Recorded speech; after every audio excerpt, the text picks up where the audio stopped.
Hi, everybody. Welcome to the show, The Legend of the Traveling Tardis. And we're all here together.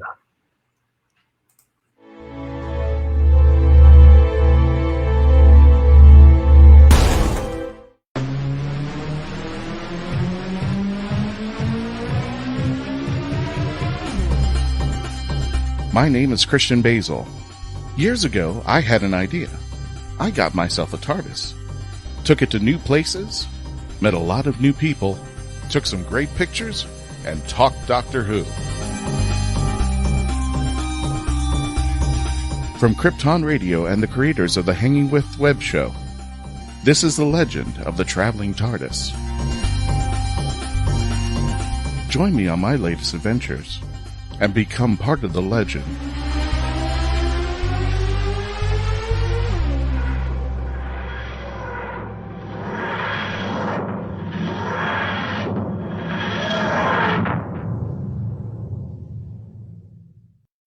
By the way, if you didn't notice who was speaking that's our guest today, Jason Connery. I was kind of like, it's going to say his name, right? What's that? Did I not say it was me? No, you got everything. It was a beautifully wrapped package, and then the bow wasn't tied. That was just it was beautiful. Hey, folks, welcome again live. For those of you just joining us on StreamYard, on the Facebook page, or on the YouTube channel, thank you for joining us live here at the Legend of the Traveling TARDIS. My name is Christian Basil. I am the host, and we've got an all-packed event, wonderful episode today. We got a very special guest going on, but let me go with my panel today. For those of you who are listening on the radio, to my left is there. To my left, Melanie's right. This would be the legendary Mr. Simon Fisher Becker. How you doing there, Simon? Oh, tickety-boo, tickety-boo. I managed to get rid of the sheep in the end. Okay. I have no idea what that means, but okay. We'll roll with it there. To my far, far, far left is Miss Melanie Dean. How you doing there, Melanie? Doing quite well. Hope everybody else is doing well on this beautiful evening, wherever you happen to be watching. Where's Little Boy Blue? He's back here. Oh, he's got to be in the shot. Do you know how high up I have? Oh, fine, I'll hold him. No, you don't have to hold him. He's heavy. He's metal. This is going to be. I know, but you got books or something like that, right? No? Okay. Maybe a foot up. Continue with the intros, Christian. Okay, well, continuing on, down to my bottom. That didn't come out well at any rate. It didn't come out well at all. Is Nisha Mulchin, Diversely Geek, RAPRN resident nurse there. How you doing there? Yeah, Nisha? hey, that is definitely not a description I would have chosen for No, myself. I don't. Sorry. No. If you're listening on the radio station, sorry. I'm trying to explain this for people who are watching us on the screen there. To my far, far bottom left corner, she's got her own traveling TARDIS, joining us for the very first time, is Jen Ward Hall, better known as the Mother of Gratitude. Jen, tell us a little bit about the website, because we've already made the announcement, but I want to make it again here live. What's going on there? Tell us about what you got. I'm the Mother of Gratitude, and I'm here to bring it. So I have the Gratitude Radio Network, and ta-da! Ta-da! And Nice. I'm so happy. We're moving into this building in Clearwater. You can go to gratituderadionetwork.com. If anybody has a podcast they want to add, we can talk to them about that. This is our building that we're renovating right now. And we're going to be podcasting out of it. There's going to be a flight school over here. And it's going to be a lot. You're going to fit in that building? Yeah, big building. For people on the radio station, it's 2 floors. For people who are listening to the radio show, give a little description of the building there. How would you describe it? It used to be a dialysis building. Okay. Upstairs was medical, Uh-huh. where the flight school is going to be, and there's some suites there. Downstairs was the offices, and then there's like 3,000 square foot of just openness. So that's the future home of Gratitude. And Gratitude. What are your plans for the Gratitude Radio Network in the building itself there? By the way, congratulations on getting that building. That's awesome. Amazing. Thank you. Well, and I want to bring up the neighborhood. What I want to do is I want to change the world. I want to change the tide on where we're going. And I really believe that if everyone started looking and having gratitude for their own life and went to sleep thinking about gratitude, woke up, looked in the mirror and said, thank you, we would be erasing fear in people's lives, and they would be able to open up their gifts. And when you open up one gift, there's another one waiting. Gotcha. And what we want to announce, and for those of you who probably seen the announcement beforehand, but we're going to mention it again, we are part of the Gratitude Radio Network. The Legend of the Traveling Tardis has now got an additional home with the Gratitude Radio Network. If you check it out, for those of you who are listening on the radio station, it is gratituderadionetwork.com. We've actually got a link there. There's a ton of content. Now, for people who are not familiar with the Gratitude Radio Network, what kind of content are they going to have when they get there? They're going to have a wide variety of content, everything from self-help to caregivers to my show has celebrities kind of like yours. And it's all about gratitude. The people that are on this have their own journeys and they're sharing it with us. All right. And I want to get one. We have one that I'm looking at is sports. I'm a huge sports fan. COVID has wrecked my summer in sports and hockey. Huge hockey fan.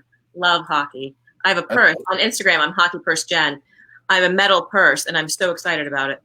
But it's wrecked everything. So I'm really looking for someone that's really good with sports. And I'd like a female and male type of, back and forth discussion on sports. I know enough to be dangerous, so it doesn't need to be me. Gotcha there. Well, again, we're part of the Gratitude Radio Network, so please check it out over there. And please continue to support all of our local artists, just like Jen Mogg. She's got a music video out there, but we'll talk about that a little bit later.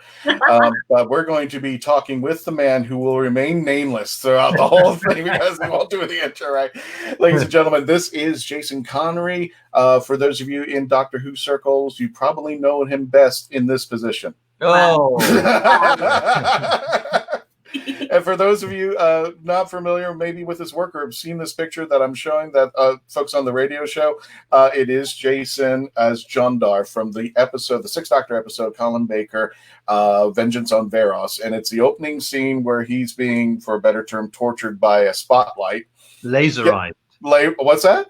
Laserized. Laserized. Yeah, because I was looking at the picture. You can actually see, did they actually put makeup on your belly? They did. They put bruises there. Oh my goodness. Okay, I didn't even realize that. That's cool. Well, I guess they were burns. But yeah, it was supposed to be burns there. Very hot flashlight. There you go. And there's another picture there with Colin and Jason and that's the woman who played my wife, Geraldine Alexander.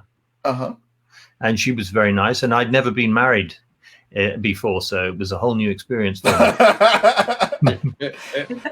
If things don't work, you just go, you know what? No, it's not working out. I'm done with this show. I'm done with this episode there. Jason, in just a few moments, we'll be getting to the chats. But just for the folks who may be part of New Who or may not be familiar with your work, just tell the folks a little bit about yourself there. Wow. Okay. So I went to Bristol Old Vic Drama School many years ago. And when I left drama school, I went to Perth in Scotland, as opposed to Australia. And I did 6 months there because at the time, to be an actor, you had to get your equity card, a bit like a SAG card. But it was a very strange idea because you couldn't get it unless you worked, and you couldn't work unless you had it. So I was acting ASM at Perth Rep, and I did 6 months there. And then came down to London. The first film I did was called, of course, I've forgotten what it's called. I actually spoke to you about it today, Christian. Yes. It was a Pat Conroy book. Anyway, all about a military academy in South Carolina. And they shaved my head because I did have hair in those days. And then just kept working. I was working in the theater, in film and television, and did a bit of radio. And I think probably at that time, right before I got Robin of Sherwood, I did the Doctor Who, and then I then got Robin of Sherwood. I played Robin Hood, or I played Robert of Huntingdon, who was the second legend of Robin Hood. and then from then carried on working, and probably about 12 or 15 years ago, I started to direct. And I direct plays, and then I started something called Short Mondays, where we would make short films. On the last Monday of every month, we would show them at a place called the Pig and Whistle in Hollywood Boulevard, great pub. And we were sponsored by Guinness, and actually Madonna showed a short there, and Eminem made a video, a short about a Japanese rapper. Oh. And so I started directing, and I just loved the idea of telling the whole story, which is a very different perspective than when you're acting. And I also love talking to actors, and also teach acting. So that all culminated in raising some money to make a film called Pandemic, funnily enough. Yes. How apropos, which we shot in 12 days for $200,000. And wow. I sold it to Netflix, and and so then carried on the Philly Kid, and then eventually to Tommy's Honor, and Tommy's Honor won a BAFTA here in the UK for best film, and was a work of love for me. I just love the story, which I know we'll talk about later, but I do have an exclusive to give to this show. Okay. Legend of the Traveling Tardis. And here it is. Recently, my business partner and I have started running a film studio in Edinburgh, well, actually in Leith, in the port of Leith. It's a huge building that was originally the port's building, and we've leased it, and it's 170,000 square feet. It has 30,000 square foot of offices on 3 floors, and it has the potential for 5 sound stages and various other elements. But it's the most amazing building, and it was built to build massive electrical transformers. And so it has this whole infrastructure, which lends itself to being soundproof, because you can literally hang the soundproofing off the walls, because it's got a 60-ton Goliath crane in the center of it, which is over 100 feet high. So it's very exciting, and that's a world exclusive for you. Now, I just want to let people know. Well, first of all, let me show a picture of you in Robin Hood. Hang on a second. Let me click that up there. Oh, I'm sorry. No, that's the wrong one. I'm sorry. That's not the one. That was before the makeup. For those of you who are listening to the radio station, just think, ha, dodge, parry, dodge, spin, thrust, or whatever that was there. Sorry there. I want to actually make certain that people may not be aware. You're a Time Lord. I have proof, because you are the second coming of Robin Hood. Yes. You're the second. You were the play. How did that work out? How did that come into play? Well, there's a couple of things. I mean, first of all, Michael left the show. He went off to do a Broadway show playing D'Artagnan, actually, and where he rode in on his first entrance on a white horse. So how could he turn that down? Right. On Broadway. And Kip, the writer of Robin of Sherwood, Kip Carpenter, who's a lovely man and a great writer, I think.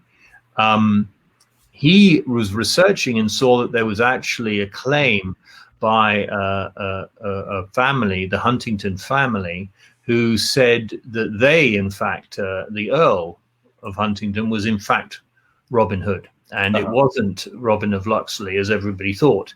So he pursued that and came up with this character. And obviously all the merries had dispersed. And so my whole entrance into it was this sort of masked figure or hooded man.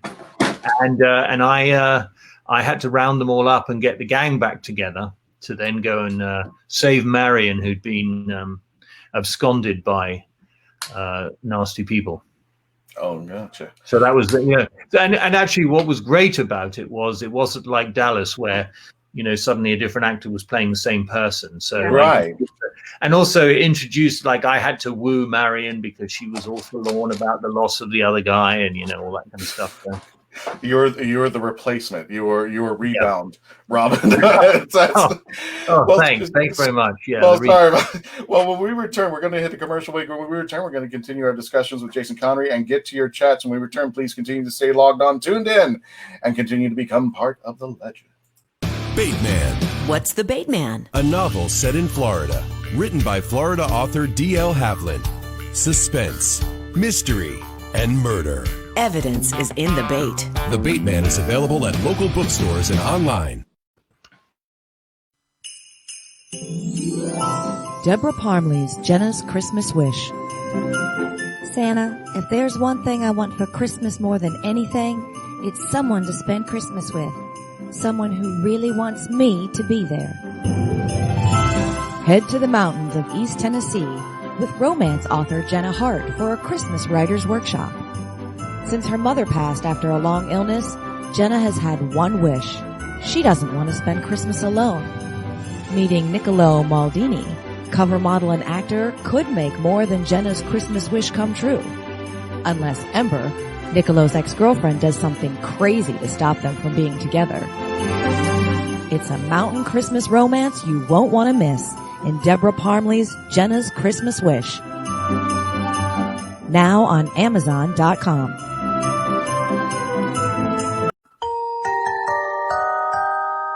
Jackie Sonnenberg's My Soul to Keep is a ghost story rooted in the realities of actual cults. When 13-year-old Sky Monroe arrives at her new boarding school, all she can think about is death and connecting with the afterlife. Soon she discovers her school's spirituality group, the Guardians of Light, and they have a secret. They can speak with the dead, and the organization is a cult. But this isn't Sky's only problem. The campus house where Sky resides is haunted, and even the ghosts have an agenda. They intend on getting the souls they want. Filled with mystery and intrigue plucked straight from the headlines, author Jackie Sonnenberg's research and attention to detail give this ghost story an even more eerie atmosphere. Find My Soul to Keep on Amazon.com today. And ladies and gentlemen, welcome back to the Legend of the Traveling TARDIS. My name is Christian Basil, and we want to give special thanks to our friends over at Geek Insider, Merritt Lawren, and all the team over there at geekinsider.com. Without them, we would not be actually running our live feed today over there with Jason and all of our team out here. Check them out, please, at geekinsider.com. You can actually subscribe to their free newsletter. And Geek Insider has been very good about doing online conventions. They just had their second one we just did recently with Indie Event, and I think Meredith and the team are working on their third. So please check out geekinsider.com. We wish them so much, and we thank them so much for bringing us that we can do the live feed over there for the folks of you who are joining us here on the live stream. We're going to continue our discussion with Jason Connery down here. Now, Jason, were you a Whovian before you got the role? I gotta ask that. Yeah. Who's your doctor? My doctor, I think it was John Pertwee. I remember it very well because I used to work. I think it was on a Saturday afternoon and early evening, and I remember I had a girlfriend called Rosalind Murray. She wasn't really a girlfriend. She was just, someone who used to bring extra food for me at lunchtime. So she became a girlfriend. But we used to watch Doctor Who together, and I would be, especially the Cybermen, I would be absolutely, bricking it and I have to pretend to her that I wasn't scared. So we'd be sitting there watching it, and I'd be sort of acting all casual, like it wasn't scary. But those episodes, were scary to me. And I loved that show. I did. I loved the show. Yeah, and Tom Baker as well. And then, but who's your doctor? Who's your go-to doctor? Not necessarily your favorite, but your. I think probably Tom Baker. Tom Baker. Gotcha. Yeah. All right. Well, folks, we're going to go to your chats out here. Speaking of the devil, Meredith Lauren, I love hockey. Nothing like watching live. Yeah. And of course, our friend author Michaela Jade. That's a very nice position, referring to your picture earlier that we had back over there with the laser eyes there. I saw one here from someone who said that it was the most violent episode ever made. Is that true? Yes, I believe so. Yeah, I think this is. Let me get to the next one. Oh, One of the most violent. Yeah, it was at the time. I think it was also during that time that Doctor Who was kind of teetering a little bit, and the criticisms were getting more violent. And I was just like, have you seen Tom Baker's stuff? I mean, like Deadly Assassin or The Talons of Wang Chiang? And it's like, I guess because times change. That was back in the 70s, and you moved to the 80s. Now 2020. I mean, stuff like here. I usually joke around like the music alone. You could remove 80% of the 90s and 90% of the 80s because it just doesn't seem to fit well in the 2020 world. But it's a part of history. Yeah, times change, and well, also we had. There's a lady in England called Mary Whitehouse. Yes, I remember her. Oh yeah. Okay. So yeah. So Mary Whitehouse was very much, against all kind of violence and was very worried about it and everything. And so, Robin of Sherwood, she would always go on about Robin of Sherwood being violent, but actually there's no blood in Robin of Sherwood. I mean, nobody, we were there sword fighting and everything, but nobody bleeds. I mean, you might see, I don't even think you saw someone with blood on their face after an event or something like that. So it was to a certain extent, it was all sort of in the imagination. And I think in Doctor Who, that was quite often the case too. I mean, in Vengeance on Varos, I was being laserized. Right. Which obviously is very painful, as I will attest to, but, it was the idea of it more than the actual, like nowadays you see things, I think, that are infinitely more violent, that are physically, graphically violent. Mm-hmm. But in a way, and I think this is true, if you've got a good imagination, when you watch something, it may not be violent, but your idea of it is violent because of the fact that your imagination works with it.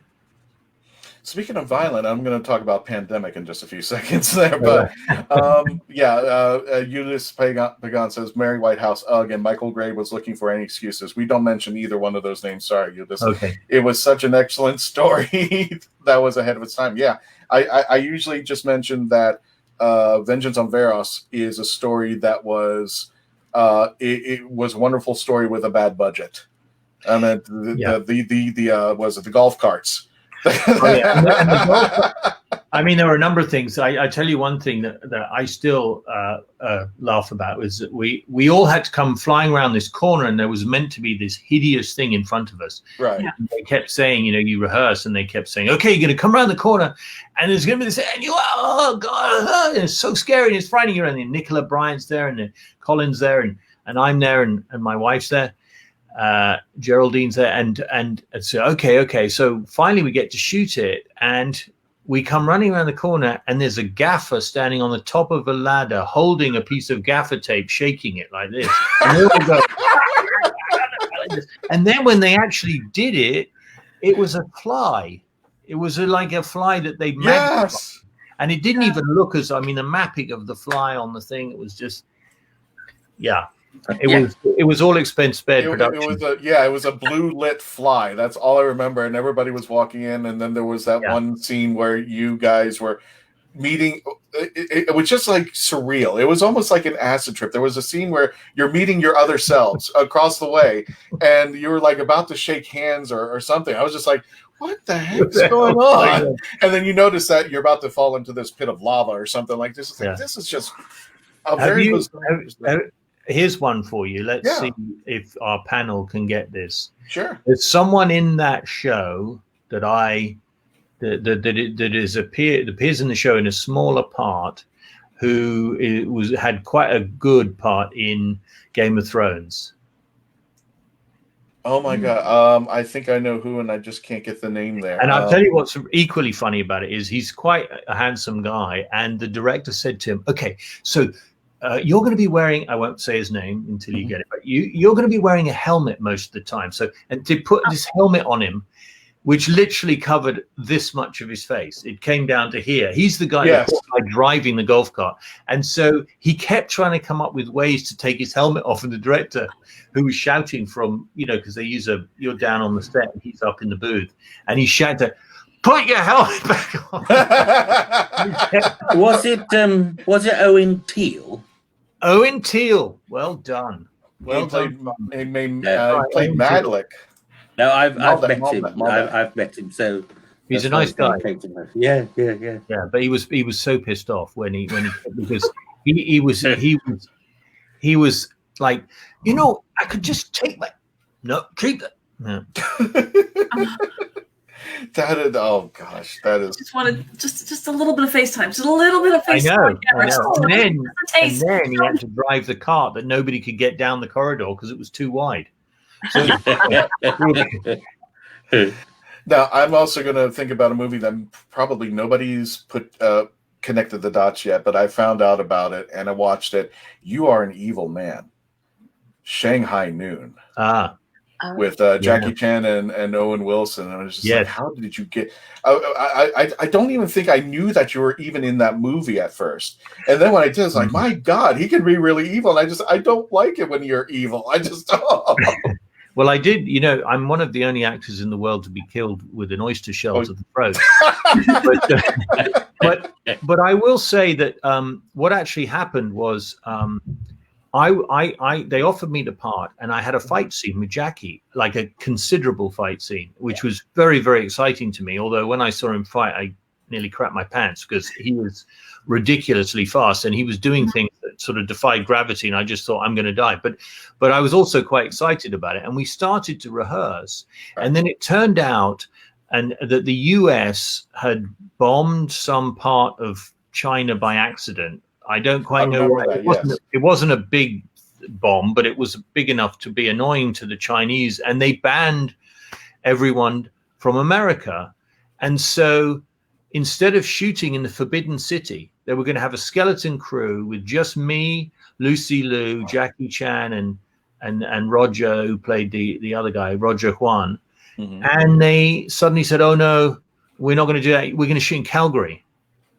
And because they've got an ice rink there that looks vaguely Chinese. And I'm like, what? What? Oh, no. And then they said, we're going to cut the fight because there's nowhere to do it. Oh. So I didn't get to fight Jackie, which was kind of a bummer. But he's a very nice guy. I mean, he's got energy like you can't believe. He never stops. And he would say to the director, okay, I'm going to do this, I'm going to do that, and then I'm going to do, and you could see the director going, what? And he goes, yeah, you put the camera there, and he, nobody will insure his guys. Mm-hmm. So he insures them, and they do things that all the American stuntmen were like, what? And then, of course, they all had to dress these Asian guys as cowboys, which was interesting. But it was a fun shoot. My God. Well, we want to welcome to the live chat, and everybody's joining us. Arthur, Kayla, Michaela Jade. We also want to welcome Graham Krause, Ted Davies. Welcome to the thing. Mark David Taylor is giving me a hard time because we put a Christmas ad right here in the summertime. But fine. Chris Mockridge, he says hi, and Meredith Lawler. I'd love to hear about some behind the scenes shenanigans. What's the best practical joke that Jason did or was done to him, besides being killed by a shellfish? Well, when I joined Robin of Sherwood, I was quite nervous because they'd all worked together and they were all great buddies and everything. Mm-hmm. And I was the new boy coming in. And one of the things they did was there was a party, getting to know you kind of party. And there were a lot of people there and everything. And I'm sitting in the chair and everybody's sitting around. And then this girl comes over and starts talking to me. And then this other girl comes over and starts talking to me. And finally, I'm completely surrounded by women. And I'm thinking, what's going on? And then I look up and all the Marys are standing there laughing away like this, pointing at, and they'd set me up, And I'd been there thinking that I'd suddenly become this great Lothario. And they just sent the girls over and said, just go over and talk. Yeah, just go over here. There was also a very bizarre one. Mm-hmm.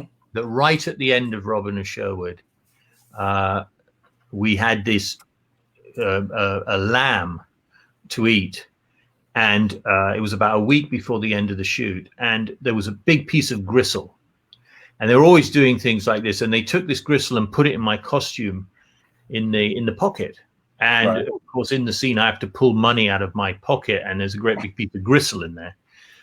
So I'm like, oh God! So I then take the gristle and put it in Little John's pocket, So he then finds the gristle, and then this went on for, it must have been 2 weeks, and it went in other people's pockets. It was in the back of their car. It was and finally on the last day, I think I've got away with it. We're all having a drink in the pub, and I'm halfway through my Bloody Mary, and there's a piece of gristle right in the bottom.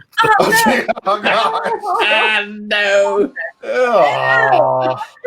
Was it the same piece of gristle? It wasn't like refreshed. Oh yeah. No, it's like Oh yeah. Oh no, it had things on it that weren't even human. I mean, alien bits on it. Well, your immune system must be really good now. I guess. Yeah.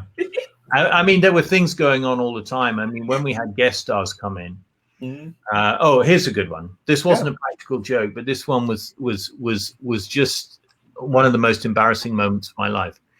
So I'm sitting there. It's a getting to know you. We had the guest stars. We had Richard O'Brien and we had Jeremy Sinden. So Richard O'Brien obviously is a Rocky Horror Picture Show, and he played Gardner in the show.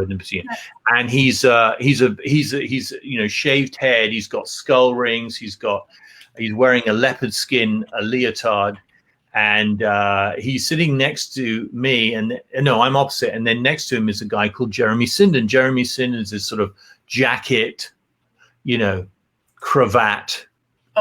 You couldn't get two dissimilar people.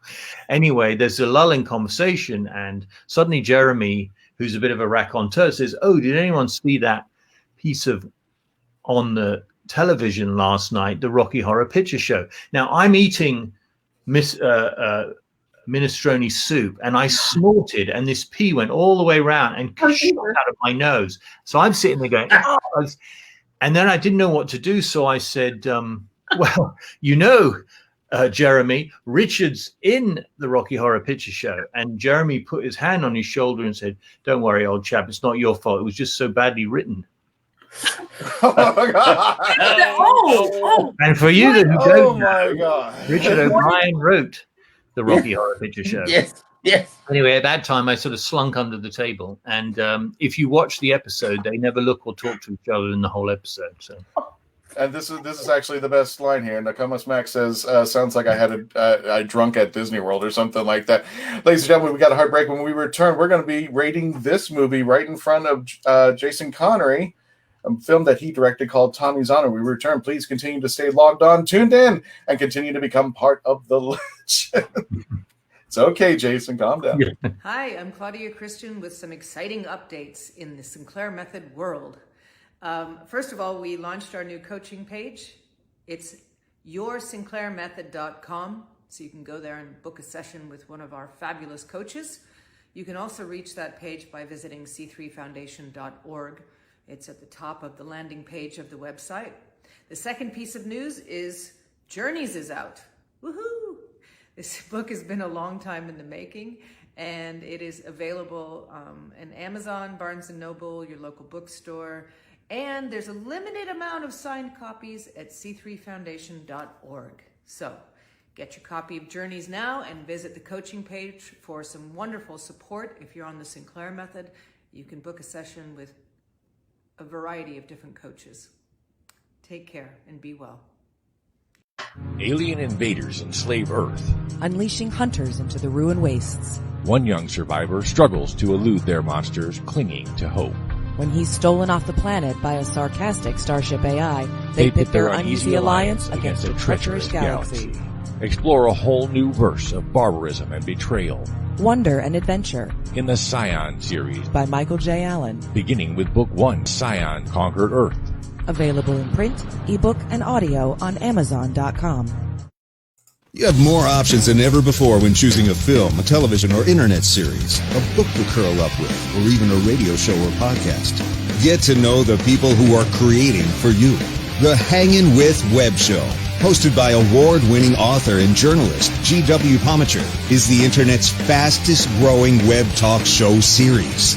The Hangin' With Web Show features professional, yet casual, in-depth interviews with creative arts and entertainment pros. Meet the people behind a digital revolution in creating more quality content than ever before in the history of media. Find the Hangin' With Web Show on YouTube, Facebook, or Twitter, or simply go to www.hanginwithshow.com. That's www.hanginwithshow.com. That grizzle's tasty. Ladies and gentlemen, welcome back to the Legend of the Traveling Tardis. What on earth are you doing? How did you not time the sip?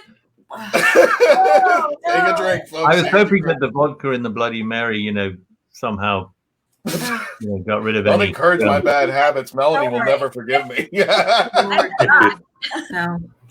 Okay, folks, well, welcome back to Legend of the Traveling TARDIS. Thank you for staying with us. And, of course, you're seeing these wonderful, wonderful people who support us, who sponsor us there.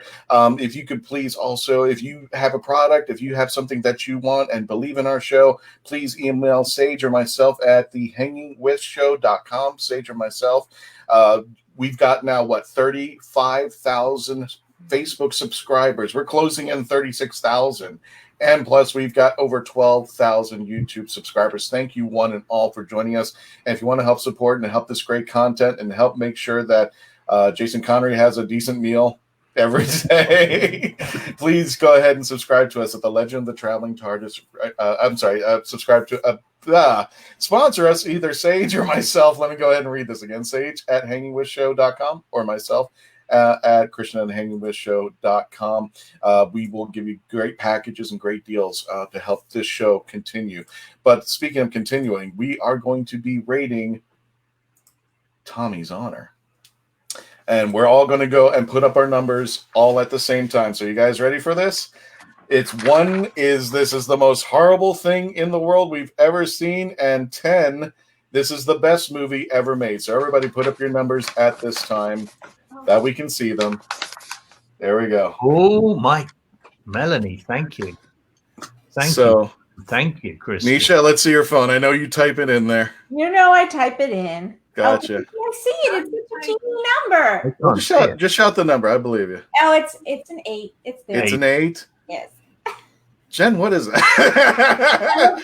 Okay, so for those of you on the radio show, it's a 9. It's a 9. Okay, so just for the folks on the radio show, I, myself, Simon, and the mother of gratitude herself, Jen Hall, we've all rated this a 9. Melanie gave it a perfect score, but of course the lowest denominator has to go first. This is going to be on Nisha. Nisha, I'm going to put you in the frame of shame. No. I'm out. I'm very appreciative of to hear your thoughts. I mean, it's as I say, it's you can't say anything wrong. I mean, honestly, if you didn't like the film, then that's fine. There's no. Problem. I'm not saying you didn't like the film. I'm just saying, if one didn't, then Jason, you don't understand. It's not that your film was. We'll get into the discussion there. It's I got to razz Nisha anytime I get a chance to razz Nisha, and she just happened to have the lowest score. So Nisha, you rated an 8. What was your pros? It's a really high score for me. Very few things ever get anything higher than that, and it's not because it was fantastic. I watched it behind the scenes on purpose because I was. If you guys don't know it, there is one, and it's like amazing, where you really get to see your work, Jason. Because you remember that? Yeah. Yeah, it actually helped me a lot to understand the set design and what the legacy, the iconic nature of the film was and the story in terms of the Scottish background.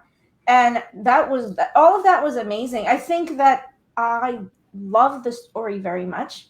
And my nephew actually is a golfer, so I do have a connection. But 8 is just a really high number for me because for me, it's a very well-rounded number. It means that you've met so much. I look a lot for a lot of emotional connection because of what I do. And so in a film, I'm looking a lot for certain things in terms of that story arc. And, it's rare that anything ever gets any higher than an 8.5 or a 9 in terms of my life. But the film was wonderful. The set design was fantastic. And I love the story. I think I wanted to look a little bit more into maybe some of the background of the family. But I know you tried to put it in there in the timeline that you had, and I get that. I totally do. But yeah, I mean, it's taken from a book, Tommy's Honor, and that book is a wonderful read and has a myriad of other things. And I mean, like, For instance, old Tom outlasted his entire family. He died at 86, which we say in the movie, but he swam in the sea every day. And the way he died for a man of his kind of caliber was he used to sit with his dog Silver outside. He wasn't allowed in the RNA building, so he used to see he was part of the St Andrews Golf Club, and he used to sit there with a half beer, watching the golfers come in. And he got up to go to the bathroom, and he turned into the door that he thought was the bathroom was actually went down to the basement, and he stepped down into and hit his head and died. And you just, he'd probably gone to that bathroom about 4,000 times, and he just happened to open the wrong door. It just happened. I really love the amount of detail that you put into making sure that you honored the period piece. Yeah, it was really, really important, because I often see period movies where it looks like the costumes are wearing the actors. Mm-hmm. And I really wanted to break the costumes down, and I wanted the guys who were the caddies. A lot of the caddies lived in their clothes, and they would be out all day, and then they'd go home, sleep, and come back. And they made very little money, and so it was wonderful to have all those tweeds and the different textures and the different colors, but I didn't want them to appear. Obviously the gentleman things could afford new clothes, and they had the whole red jackets and everything. But yeah, we had a great costume lady, and she was totally into it. And we were breaking down clothes all the time to make them look worn in. Yeah. Mm-hmm. Thank you, though. Thank you. I appreciate that. And also, my ethos as far as storytelling is concerned is if it doesn't have heart, if an audience can't connect to it, then it's not really, it hasn't worked. There's a connection in terms of the family dynamic. I will say that for sure. I definitely think it was simply because I would have wanted to flesh out more, but you couldn't because you had no time. So I get that completely. And don't kill me now. I love this. I feel bad. No, don't. Frame of shame. No shame. There's no shame. These are really great scores there. But Jen, you are up. You rated it a 9. Tell us a little bit about it. I did. Go for it. Oh, you got your own traveling TARDIS. I love it. Yeah, that works and everything, but it's smaller on the inside. I don't know what happened. It's not the size; it's where you take it. So never mind. Keep going. Right, because so from my background, I'm a theater person. I had my own theater troupe and producer screenplay. I love an actor's point of view when I see something. And when I think of golf, one of my first things that I ever remembered was Robin Williams' skit on what golf was. Oh, yeah, of course. Remember that and how funny that was. And that's always in the back of my head when I think of golfing in Scotland, and I'm Irish. So I loved one of the movies that I think as a golfer and was done very well was The Legend of Bagger Vance. What I loved about your movie is that it brought us in. You told the story well-rounded. The cinematography was awesome. I would have loved for everyone to have seen it on IMAX. On IMAX. Yeah, I'd love to have seen it on IMAX. Wow. That would have been like my dream. That would have been my 10 was if I could have had an IMAX experience with it. I thought the screenplay was awesome, and you did such a great job with the actors and having exactly the people be the characters. Well, I have to say the guy, you may be familiar with the guy that played. In fact, he's in Ozark. Was in the first and the second season of Ozark. Peter Mullen. He's he played a really bizarre guy who was a poppy grower and had a mad wife. And he's just such a wonderful actor. And what's extraordinary about him is, and I never had this ability. Is he can be having a normal conversation and he's telling a story and then you say action and he's like, phoom, and he's just like completely there. And in fact, he uses it as a way to keep himself relaxed. And the funny thing is he had these scenes with Sam Neill, and Sam Neill is the kind of actor who likes to sort of prepare and likes to have a moment before he is going to start the scene. And Peter would always be telling these stories, and then I'd say action, and Sam would go, oh, wait, what am I? What? Oh God, I forgot what was it. And he threw him off his game. and the thing was, I had to say to Peter, just don't talk to Sam right before the take, because he's not. And he goes, "Oh my God, I'm sorry. I just was, And he didn't do it intentionally at all. But and the young boy Jack Loudon, I'm in the Scottish borders at the moment, and he lives half an hour away. And weirdly, I interviewed him on Skype in his living room when he was auditioning for it, and I was in LA. So he's a lovely guy and remains a friend to this day. And I had a lovely cast. And as an actor, I do love working with the cast. So I really appreciate that you like the performances. That's set life is family, and it's when you're able to turn on the camera, whether you're behind it or you're in front of it, and you enter into it's another dimension. It's another world, and there's nothing on earth like it.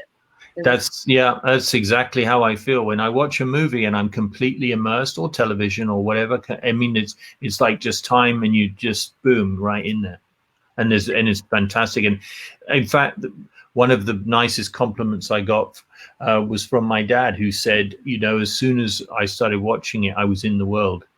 Yeah, it was very nice.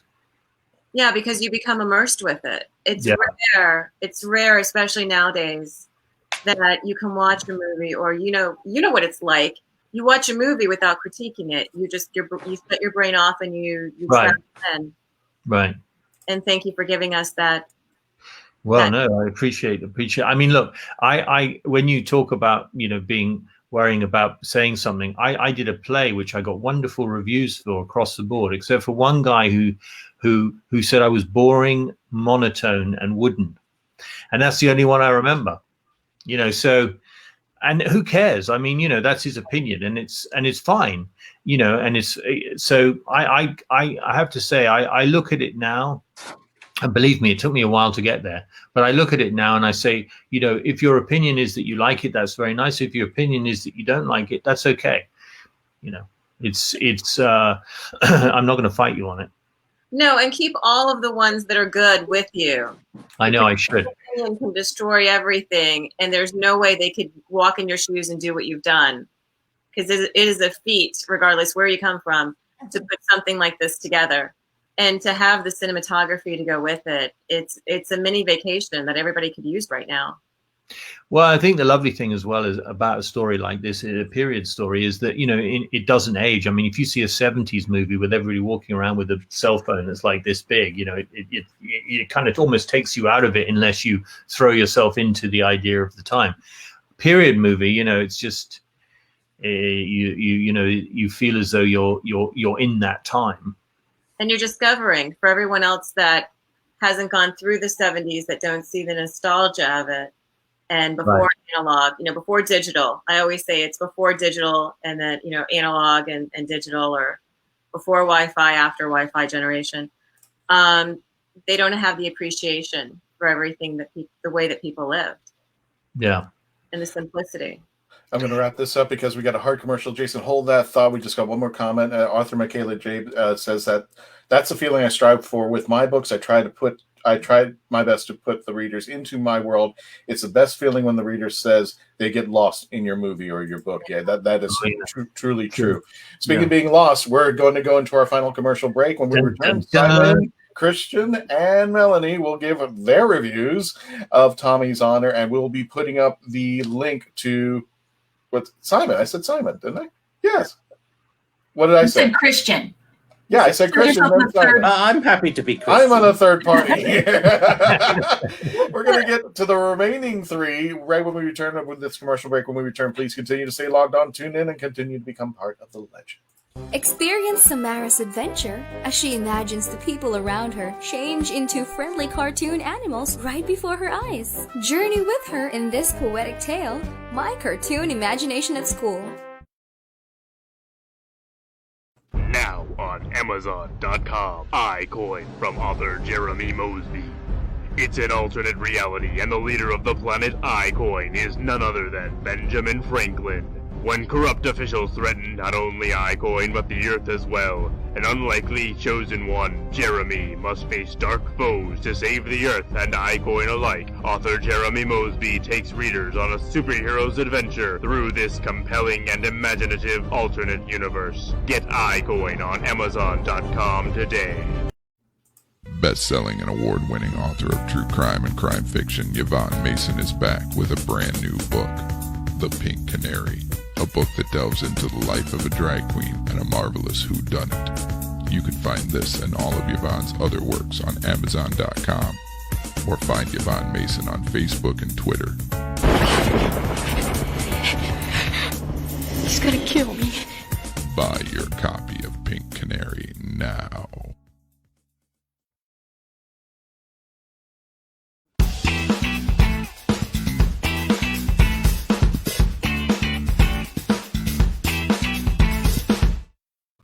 And we're back with Jason Connery here at the Legend of the Traveling Tardis radio show. It's down there.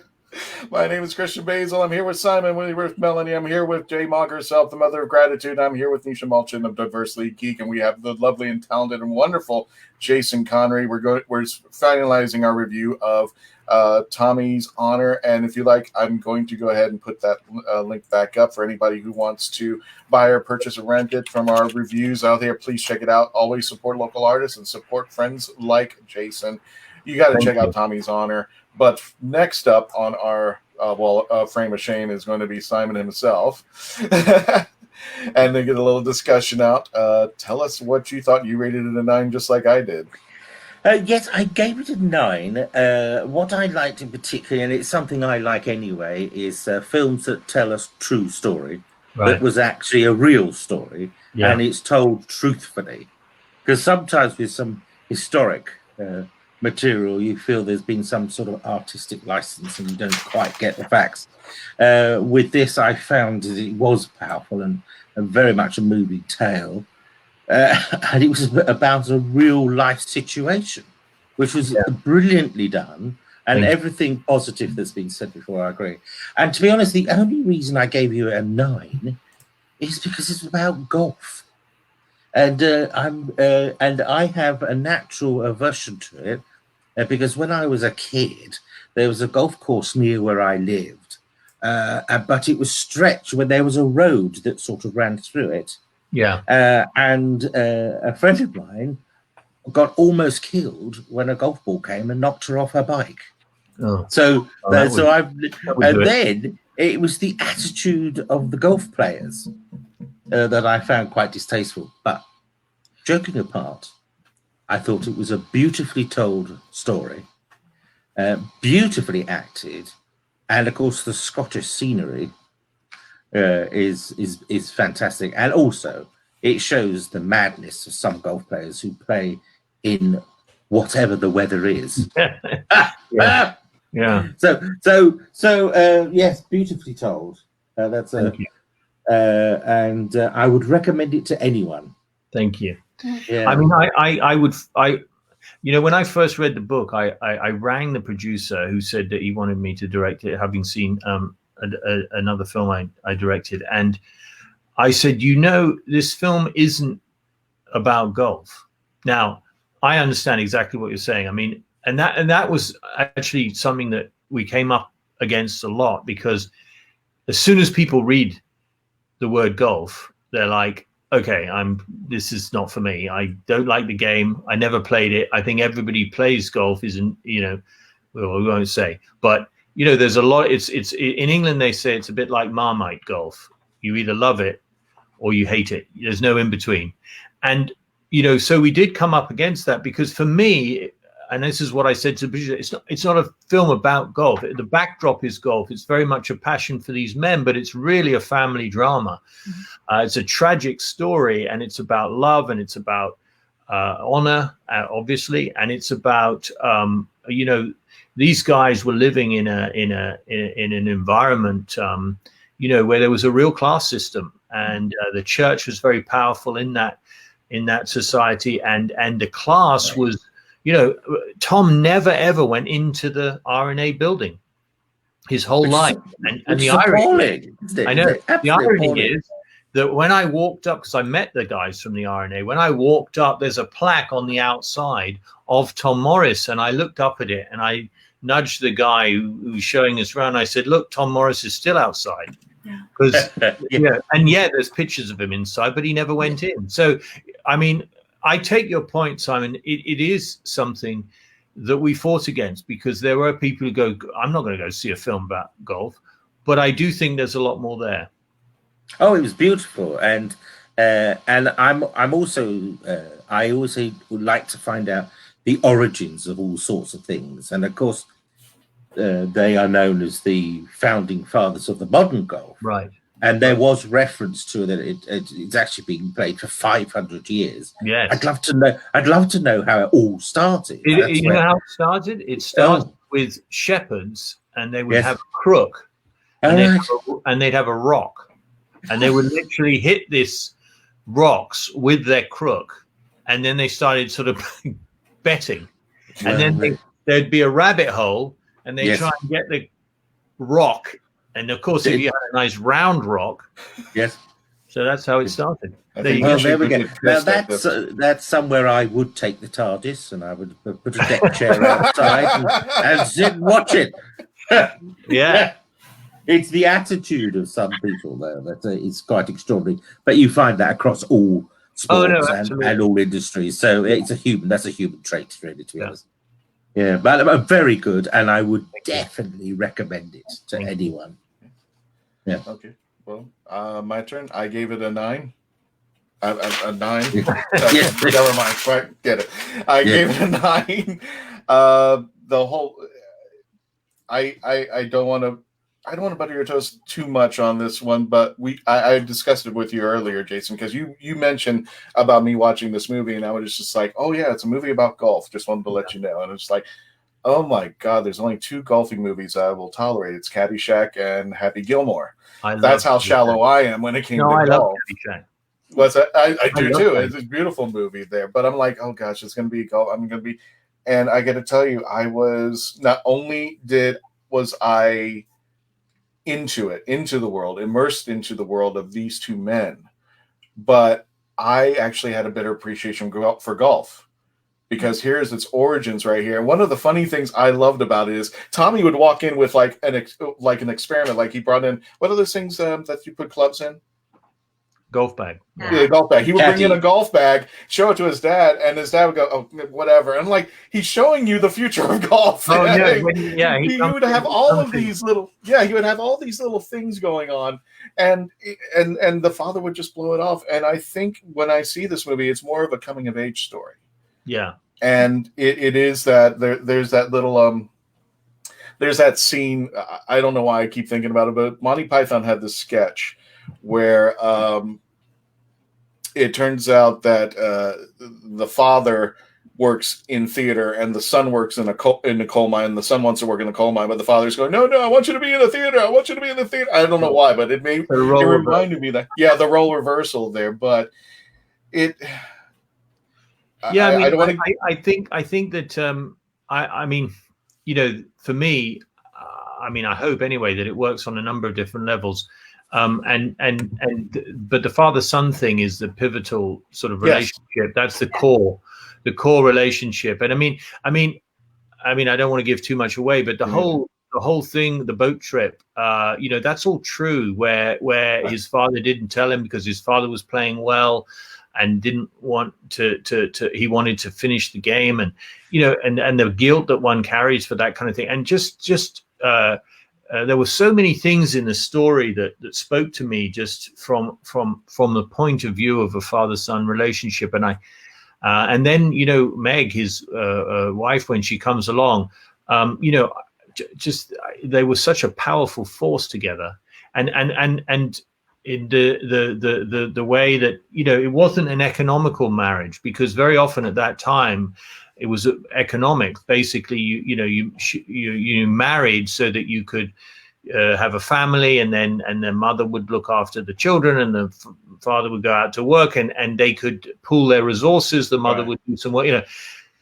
But Meg and Tommy was a whole different. It was a modern, kind of step, and that's what, in a way, that thing of his father always saying, "No, let's keep it how it is." Mm-hmm. The same thing with not going into the clubhouse. It's the same thing, It's like, and his son knew his own worth. Yeah. Anyway, I'm sorry, I could wax lyrical. No. And I want to give Melanie in because we're coming to the end of the show. Yeah. But what I see is the old adage of father knows best, but son knows what's best for him. And it's always going to be that conflicting argument. But what brought them together was their love and passion for golf there. Right. And that's what I think makes this a wonderful movie, because like I said, I'm not too crazy about the game itself, but this movie made it one step for me to go like, well, I really appreciate it, because now I got to see its origins, and I got to see the passion of why people love this game, and the passion of Tommy Jr., who goes, I can make it one better there. Let me go ahead and grab Melanie in there to wrap it up there. Melanie, you had a 10. Oh, Melanie. I had a 10, and I have like 4 sentences to say about it. Okay, so let's preface it with, I did not know anything about this film going in. And usually that's how I tend to rate things better, because I have no expectations. I firmly believe that if you're going to watch a film, and if you want to really thoroughly enjoy it, don't get spoilery. Don't find out too much about it. No, I agree. So you don't have crazy expectations. I don't know anything about golf. I don't know a single thing, flat out. But from a marketing perspective of how I am, I can see where your point was before. The second that you say to an audience, this is a movie that's golf, you just turned off a whole good section of your audience. We're basically a finite section you turned on to it. Whereas this film, if I'm going to tell, because this was, again, this 10, anybody that I'm going to tell about to spout this film to, it is a story about a son not wanting to get into the family business.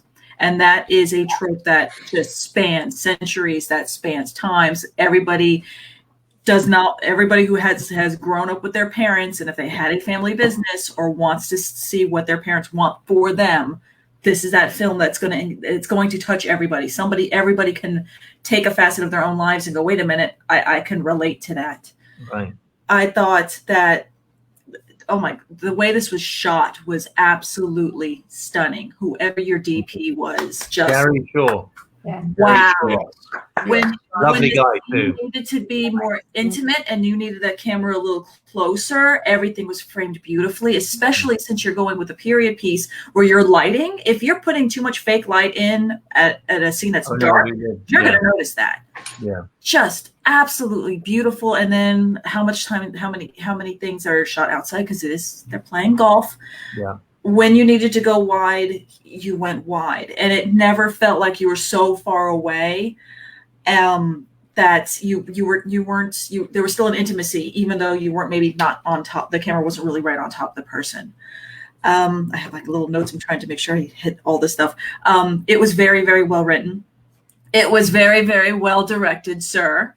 Because the biggest thing, I don't know how you would, because to just be just clapping for you, I don't care how well written it is for time jumps. That to me is that is all on direction.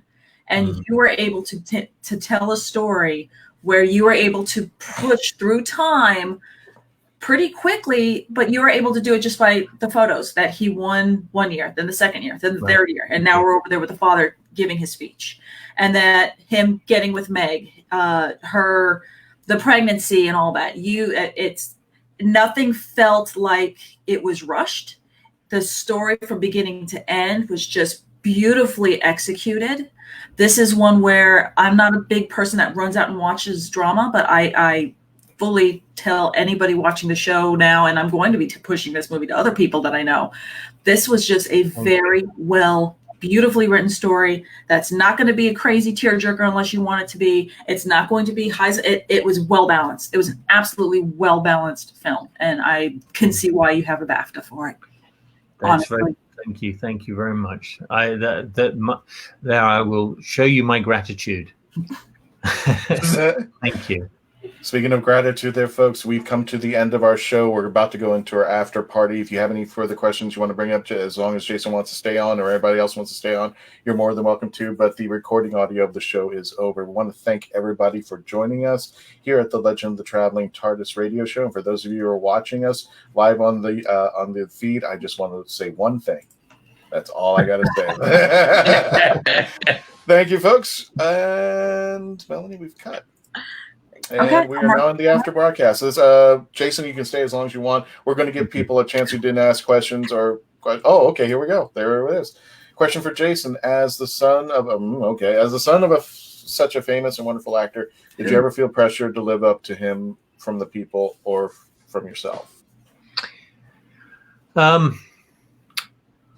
Yes, and I mean, when I first started, I think that I certainly was aware of the fact that people were interested in me because of who my dad was, and I think I found that quite difficult because I felt, that I had to prove something, and so it took quite a long time for me to get to a place where I didn't feel that, and I went through various stages. I mean, if I'm honest, there was a period of time where I was quite angry about it because I felt like I was doing things on my own, and yet somehow it never seemed to be acknowledged by people. It was always in reference to Dad.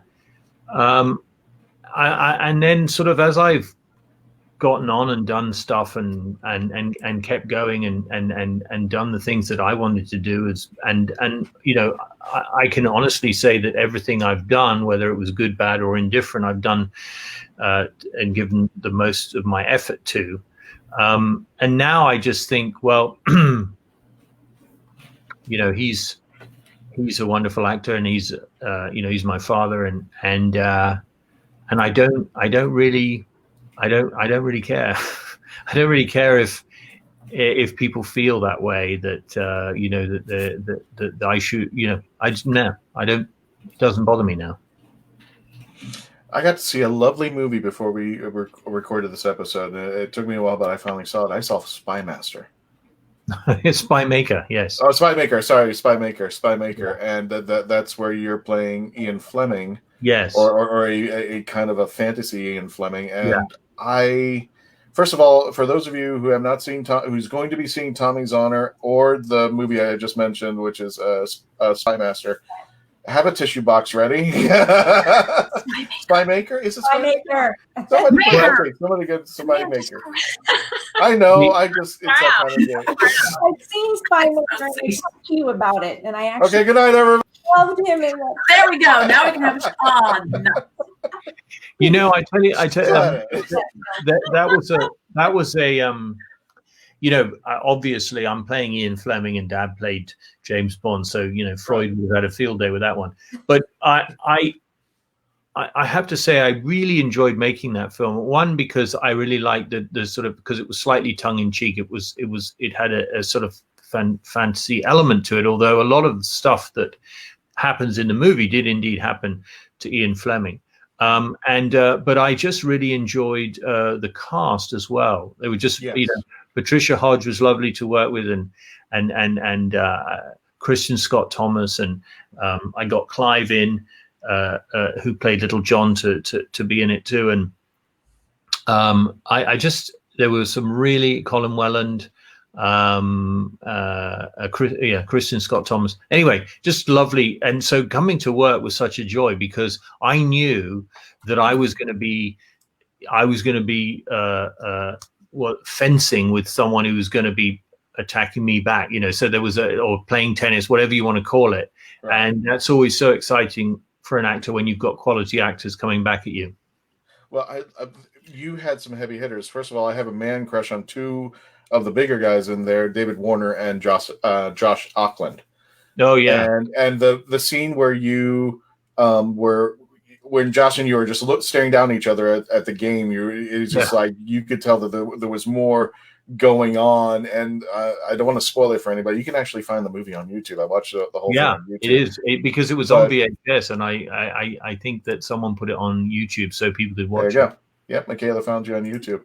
I would say first of all, I have a box of tissues handy, but I thought it was brilliantly done, well acted. I loved your interpretation of Ian, who was just, to me, it was just perfect all around with Kristen and David. Having that character, having the militaristic character who kind of entrusts you with everything. Everybody's putting a risk into Ian to do the right thing, to get to win the war, and in the end, it as everything, and just like the actual James Bond character, he can't have a love at the end. It seems. Yeah, he pays price for that. Yeah, anytime somebody gets close to his character, they pay the ultimate price. So here's a sob story for you about me personally in that film. So I went to LA, and it was one of the first times I'd been as a professional actor to promote the film, and it was a Turner Network that was made the film, and they picked me up in a limousine, and they said, we're going to show you something, and they drove me up Sunset Boulevard, and there was an 80-foot billboard of my face. And I was just like, oh my God, that's me. And they said, if you go into that hotel and you get on the roof, you can stand by your own eye, and we'll take a picture of you. So I'm like, oh, really? And this is before camera phones and everything. So I get up there, I take the photo, and I've got this picture of me. They took about 10 pictures on my camera of me standing next to my own eye, and it's 80 foot high on Sunset Boulevard, right? Yeah. So I leave LA and I go to France to visit my stepsister, and I drop off the film to the French processor, and I go in to collect it, and the guy's, oh, monsieur, I'm so sorry, we had a problem with the machine. There was a power failure, and all the film was ruined. But don't worry, we're going to give you a free film. Are you kidding me? So I have no copy of that. There's nobody's. I mean, it's gone, and I don't know that I'll ever have an 80-foot billboard on Sunset ever again. So that's my sob story about it. I think you will, and when that happens, I think you will. So, especially with Tommy, you should have a billboard. And not only that, you should put your hand up your nostril. I think that should be. I couldn't quite. That should be the next shot. Exactly. What's in there? I have another Tommy's honor question. Because, yes, if you don't mind. So when I said I didn't know anything about this film, I didn't know that it was a biography. Oh. I didn't know until it started. The screen went black, and I'm like, "What do you mean he died? He succumbed to hypothermia? What?" And it goes black, and then it starts saying, "What happened?" I'm like, "This." I started screaming that it's a biography to my husband. My husband's like, "What? That's what you're watching?" I'm like, "Yeah." So now knowing that. You base this off the two lives. Was there anything that you shot and that, because I know that you have to take liberties when you're trying to build a cohesive story, and sometimes you might have to either drop things out or add things in. Is there anything that you had to drop out that you kind of wish that you just couldn't film? Or no, I did film it. There's a couple of scenes. I mean, I love editing because I truly believe that the nuance of the film, you have to hone and hone and hone and hone so you can get those. And, the stuff that you were talking about with the close-up, I watched a lot of period movies, and I felt like there's a tendency with period to stay back to show the period. And I said, I want to shoot it. I said, I don't want that. I want to shoot it like a modern film whereby you're coming in on people's faces. And yes, it's period, but that's a given. We're not going, oh, look, here's so. Okay. So and I also think it was it's better for the intimacy of the story. But in the edit, you hone and hone and hone, and there's always a scene that you love, and it's there and it's there and it's there and it's there, and you think that scene's always going to be there, and then it gets you to a place where all the other scenes work, and then you realize you don't need it. And so there's a moment, and we shot it, and it's actually a true story because it was written that this is what happened, is that when Tommy was dying, not when he was dying, but when he went through his sort of alcoholic stage, before he played in the snow, all of the caddies. Oh no, it was the first day he played for 3 days. So his first day he played and he went home.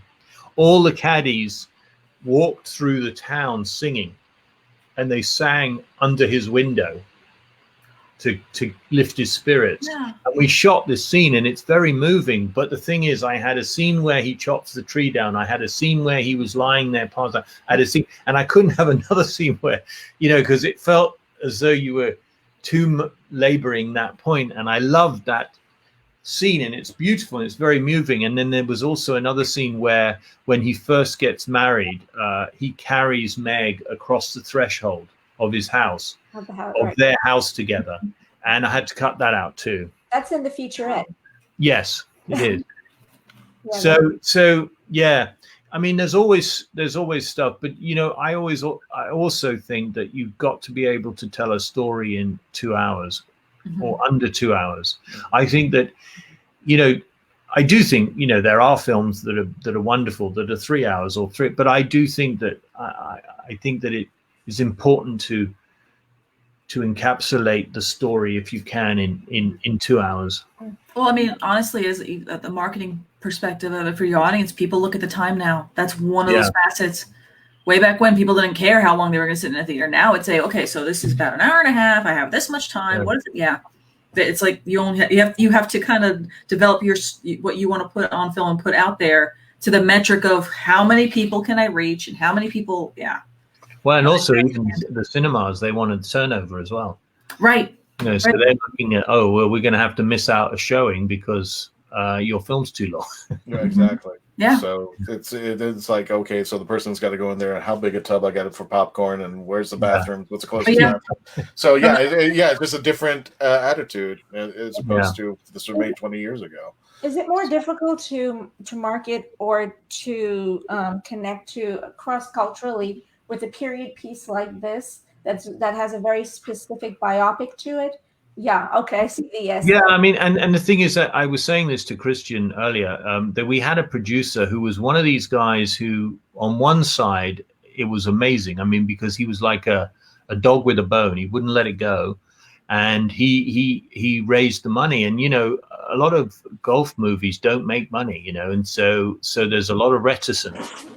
And so he was like a dog with a bone, but unfortunately, that was what he was also like when it came to promoting the film. And he kept trying to make it a golf movie. And I kept saying, if you do this, look, the golf guys are going to come anyway. Let's talk about the love story. Let's talk about the family. Let's talk about the thing. And, unfortunately, he was like a dog with a bone on that one. And it was really hard because I think it didn't reach the audience that it could have reached had they been more, pushing more toward the idea that this isn't a film, where you're going to sit watching people play. I mean, there's 22 minutes of physical golf in the film. Right. Very little. I think it, like you're saying, it's about an investment, and it took the investment. I didn't get it from the trailers until I was in the film. Right. Makes sense. And then I was like, wait, this is really. Well, the thing is, I always tried to make the golf games about something other than the golf. Like it was about them vying against them, or this personal relationship, or the father, not ignoring his son, or joining his son, or, and so that it wasn't just about 2 people or 4 people playing golf. I mean, actually, some of the golf games and some of the things they did was quite extraordinary, because it was like that was the other thing, this whole thing of an audience sitting there politely clapping. These guys are gambling and fighting and smoking and drinking. And when they played that last game, 7,000 people walked out of their jobs and walked across the fields to go and watch these guys fight. Fight, play golf. Anyway. And I love how the rope came out. Pardon? I loved how the rope came out, where it kind of were holding up. Well, that's the first time. That's the first time that happened. And the quiver, originally it was called a golf quiver because he did in fact play golf against an archer, because they wanted to bet on anything. So anytime they could, they would bet on anything. And so they had an archer, and he was trying to get nearest the hole, and the golfer, and then everyone was betting on it. And he saw the quiver with the arrows in. And so he said, let's put the clubs in and we'll call it a golf quiver. And then it became a golf bag. And also the backspin thing is true as well. Now, your dad introduced you to golf, but how did you pick it up? How did it become your passion, which translated into this movie?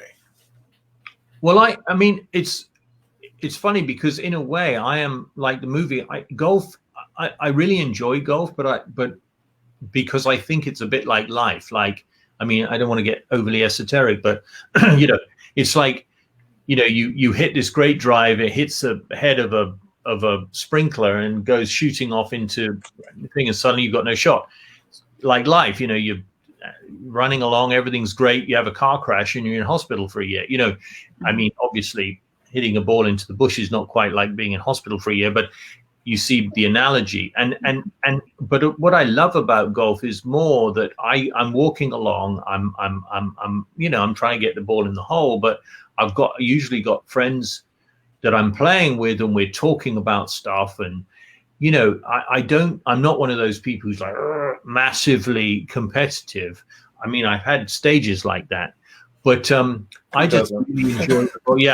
I just enjoy the whole. And I did, hang out with my dad. My dad worked a lot when I was growing up, and I did get to hang out with him. I caddied for him originally, and then I started playing, and we'd hang out, and you get to talk about stuff. Yeah, I could not. I watched it on TV for a while, and I just can't seem to get into I'm horrible at mini golf.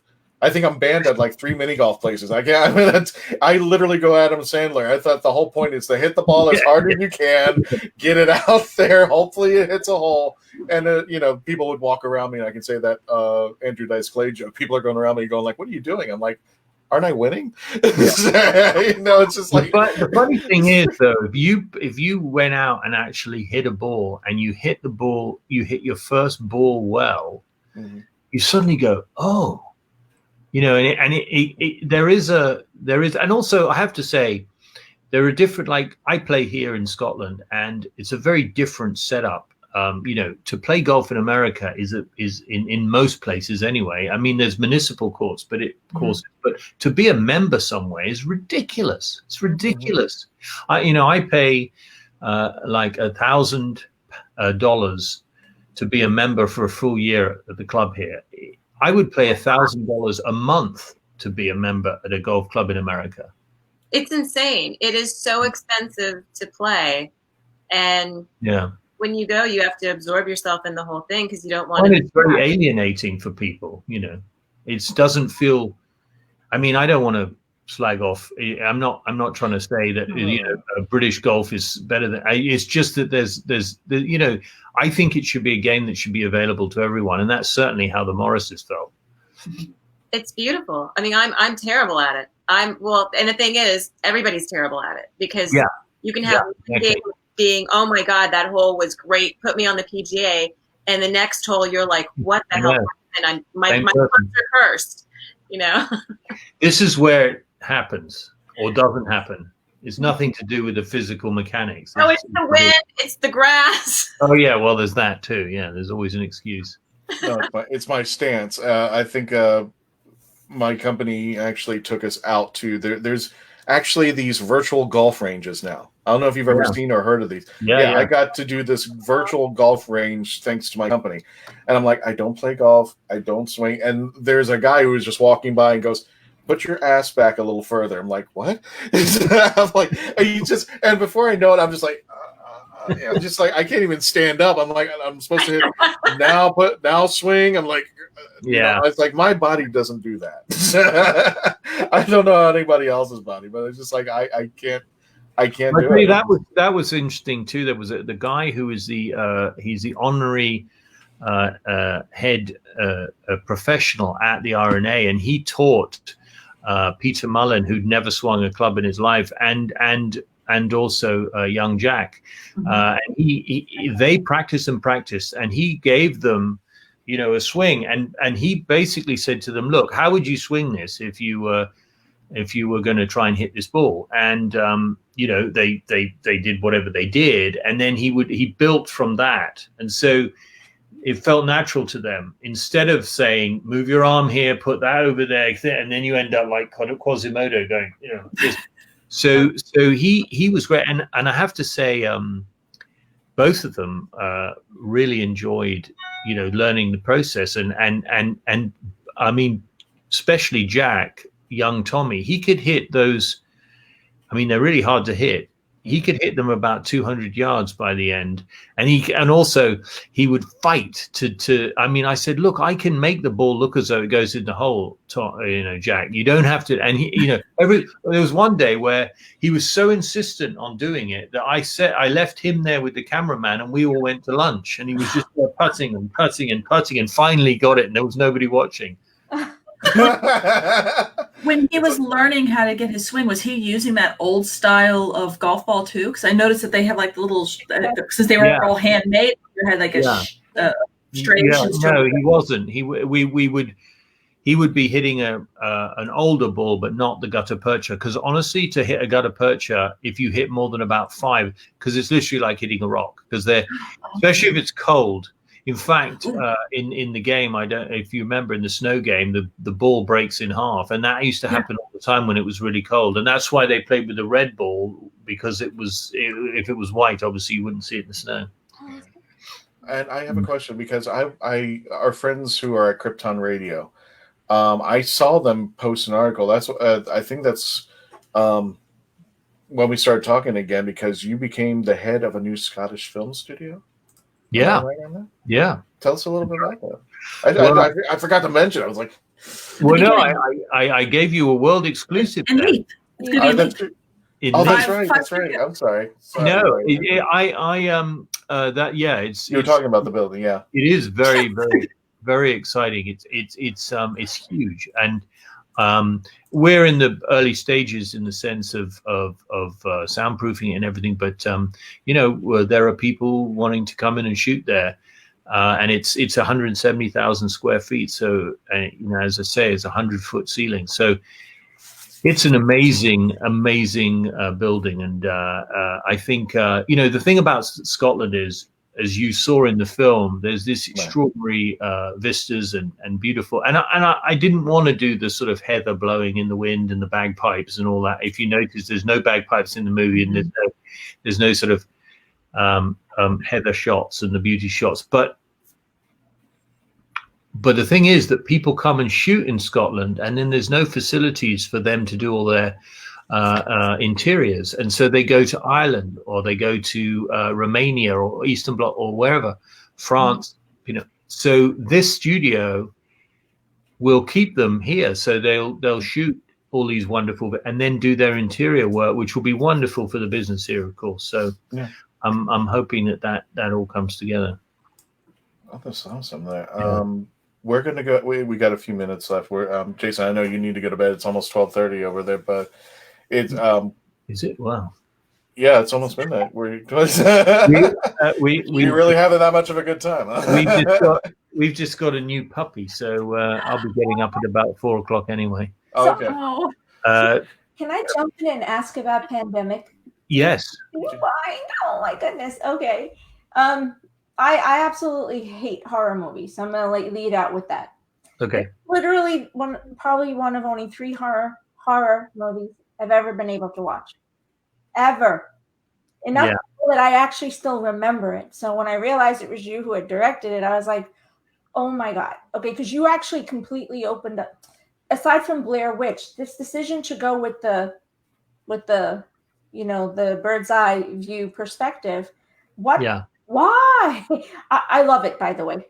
That's actually what made it palatable for me. Even if the thing about that we shot, I mean, when we shot Tommy's Honor, I think we had 6-week shoot, whereas we shot Pandemic in 12 days. So, and we had no budget. So there was and it was my first film, and there was what's going on there? Is Christian going to bed? I guess he's done. He's done. And he just knocked over The Tardis just fell over. Oh God. Anyway, so it was one of those things where, I mean, that film, I went to a butcher and bought a pig's heart and a liver and a lung, and I shot it myself with the editor, and we edited it into the movie, and we begged, borrowed, and stole, and just to get it done, because I was determined to get my first feature done, because I was so sick of hearing people go, well, you've never done a feature before. So I just, and there's some of that I look at and go, oh God, yeah. But, we just didn't have the time or the budget, and we just did what we could. And that's the thing. I mean, it's a wonderful thing to make low budget movies, because you have to come up with a solution, and the solution is never money. No. Whereas when you have a big budget movie, the solution is very often money. So everything's money. Yeah. Do you ever go back to thinking about how you shot that in 12 days? And because there's a love-hate relationship with that in terms of the genre, right? I mean, some fans just absolutely love it. Yeah. And then others I mean, I think horror fans are very, very, they're very loyal. I mean, but when they don't like something, boy, they can be harsh. Yes. And that's the great thing with horror, is that you don't need to have the named actor, really. Horror fans love the genre. Yeah. Period. So it's actually a very good genre, I guess, to be able to make stuff on a low budget, because you really don't need to go crazy. You can put it right onto literally VHS. There is a genre of horror fans that want stuff on VHS. I did a film for Sci-Fi. I directed a film for Sci-Fi about Area 51. And it's just called 51, and we shot that in 15 days. And I have to say, we had a great time. And basically, with that kind of budget, I just said, we need to find a great building, and we're going to use all these different parts of the building to suggest that you're on different layers, that you go into Area 51 and then you go down 8 floors. And so it was one building, but each time we went to a different floor, we just redid all the numbers on the thing. And the elevator wasn't even an elevator. It was a guy doing, with two things. And then we had a guy with a wheel turning it as though you were going down underground, going vroom, vroom, vroom. And everybody, I mean, but and the two monsters in it. I mean, if it's great fun. I have to say, it's not that scary. So Nisha, you'll be all right. There is a bit of blood, but it's great fun. And it was a disused mattress factory that we found in Baton Rouge. And we shot, and all the money went on the screen, because we didn't have, we didn't have to. We had the caterers sitting there, and there was no transpo, because we're on one set for the whole movie. But you'd never know that. I did do some cutaways as though you're driving through the desert and stuff to get to Area 51. Okay. But the fun part about that movie is that it's not your typical, like, the horror movie. It's like, oh, zombies and stuff like that.